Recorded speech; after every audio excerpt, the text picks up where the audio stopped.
স্বামীজির কথা। ওই যে ঠাকুর, যাকে কালী কালী বলে ডাকতেন, ঠাকুরের দেহ রাখবার 2-3 দিন আগে সেইটে এই শরীরে ঢুকে গেছে।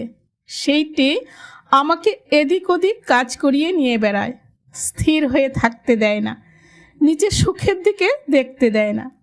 ঠাকুরের দেহ যাবার 3-4 দিন আগে তিনি আমাকে একাকী একদিন কাছে ডাকলেন আর সামনে বসিয়ে আমার দিকে একদৃষ্টে চেয়ে সমাধিস্থ হয়ে পড়লেন। আমি তখন ঠিক অনুভব করতে লাগলুম তার শরীর থেকে একটা সূক্ষ্ম তেজ ইলেকট্রিক শকের মতো আমার শরীরে ঢুকছে। ক্রমে আমিও বাহ্যজ্ঞান হারিয়ে আড়ষ্ট হয়ে গেলাম। কতক্ষণ এরূপভাবে ছিলুম আমার কিছু মনে পড়ে না। যখন বাহ্য চেতনা হলো, দেখি ঠাকুর কাঁদছেন। জিজ্ঞাসা করায় ঠাকুর সস্নেহে বললেন, আজ যথাসর্বস্ব তোকে দিয়ে ফকির হলুম। তুই এই শক্তিতে জগতের অনেক কাজ করে তবে ফিরে যাবি। আমার বোধ হয় ওই শক্তিই আমাকে এ কাজে সে কাজে কেবল ঘুরায়।